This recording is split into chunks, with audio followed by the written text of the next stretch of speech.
Bible నేను చదువుకుంటాను, నా బతుకు నేను బతుకుతాను అని నువ్వు పరలోక రాజ్యానికి చేరు.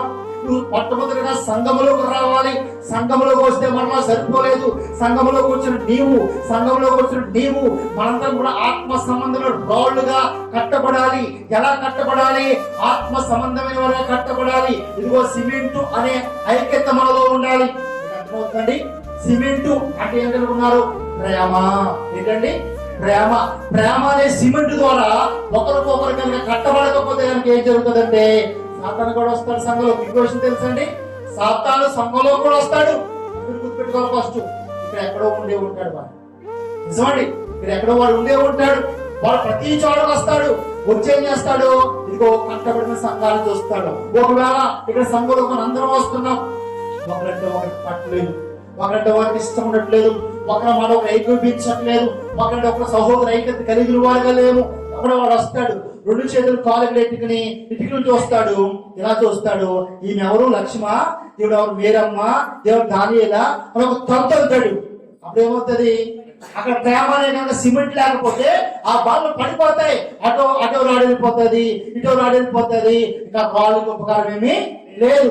ఒకవేళ కనుక ప్రేమ అనే బంధము చేత, ప్రేమ అనే ఐక్యత చేత ఒక ఇటుకు మీరు, ఒక ఇటుకు నేను, ఒకటి మనం కట్టబడ్డామనుకోండి, వాడు వస్తాడు, వాడు తిరిగి ఒక తంతాడు, వాడు దెబ్బతాడు. అబ్బా అన్నప్పుడు ఏమైపోతాడు? సాతాను నిలవలేని స్థలము సంఘములో మనందరం ఐక్యత కలిగి ఉన్నప్పుడే వాడు పారిపోతాడు. వాడు కాలుకి గాయం తగులుతుంది. వాడు తన్ని ఇదేంటి రోబెంత కట్టిన కట్టారు చూడండి. కొంతమంది మేస్తూ ఎక్కువ పాలు వేసి కడతారు. అప్పుడు ఒక బదులు కొడతాము కూడా రాదు. ఎవరు కట్టాడు రా బాబు అంటారు. ఎవరు కట్టారు ఇది అని మేస్తులు అంటారు. కాబట్టి మీరు గమనించండి, సంఘంలోకి వచ్చా వెళ్ళిపోయామంటే ఉపకారం ఏమీ లేదు. కానీ నీ కుటుంబం కట్టబడాలంటే, కుటుంబం ఆత్మ సంబంధం ఎదగాలంటే, మనం కట్టుకోవాలంటే, మన పరలోక రాజ్యం వెళ్ళాలంటే నీకు నువ్వుగా వెళ్ళలేవు. ఈ తరము కాదు. నువ్వెంత పరిశుద్ధుడిగా ఉన్నా కూడా వెళ్ళలేవు. కాబట్టి బైబిల్ అవసరం పుస్తకంలో రాసుకోండి. బైబిల్ అనే ఉద్దేశం ఇది. నువ్వు క్రీస్తు పూర్వం చూస్తే క్రీస్తు తర్వాత దేవుడు చెప్పిన సత్యాలు వెలగాలి. అది యేసు ప్రభు ఒక మాట చెప్పాడు, ప్రభు అని పిలిచి ప్రతి ఒక్కరు పరలోక రాజ్యం వెళ్ళాలి, కానీ నా తండ్రి చిత్త ప్రకారం చేయవాడే పరలోక రాజ్యానికి ప్రవేశిస్తాడు. తండ్రి యొక్క చిత్తం ఏమిటంటే, ఇదిగో తన పిల్లలు గుర్తుపెట్టుకోండి, తండ్రి యొక్క పిల్లలు మనము. తండ్రి పిల్లోడు నేను, తండ్రి పిల్ల మీరు, తండ్రి పిల్లోడు మీరు. ఒక తండ్రి ఏం కోరుకుంటాడండి? కొడుకులు కొట్టుకోవాలని చూస్తాడా? కూతురు కొట్టుకోవాలని చూస్తారా? మీరు సంఘంలోకి వచ్చి పాటలు పాడి, ప్రార్థన చేసి, వాక్యాన్ని చదివి, అన్ని చేసి ఒకరంటే ఒకరు ఇష్టం లేకుండా, ఒకరు ఇష్టం లేకుండా అనుకోండి, తండ్రికి సమాధానం ఉంటుందా? ఈ లోకానుసారం తండ్రికే సమాధానం ఉండదు. దేవుడికి ఎక్కడ సమాధానం ఉంటుంది? దేవుడికి ఎక్కడ సమాధానం ఉండదండి. కాబట్టి దేవుడు ఏం కోరుకున్నాడంటే, నా బిడ్డలైన వీళ్ళందరూ కూడా అందరూ ఎలా ఉండాలి? మన ప్రారంభంలో చదువుకున్నాం కదండి. ఏం చదువుకున్నాం? సహోదరులు ఐక్యత కలిగి ఎంతో మేలు, ఎంతో మనోహరము, అది అహరోను గడ్డము మీద పోయబడిన పరిమళ తైలం అండి. అది అందరూ ఎంత అర్థం ఉందో తెలుసండి? మనకు అర్థం కాదు.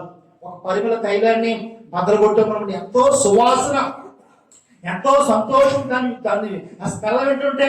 కాబట్టి నీవు నేను కూడా మనకి ఎప్పుడు మేలు, మనకి ఎప్పుడు సంతోషము, ఎప్పుడు మన బతుకులు బాగుంటాయంటే, ఎప్పుడు సాధారణంగా నీడించి నానించి వాడు పారిపోతాడంటే, మనందరం సంఘంలోకి వచ్చిన మనందరం కూడా ఐక్యతగా వృద్ధి పొందుచు కట్టబడాలి ఆత్మ సంబంధముగా. హల్లెలూయా.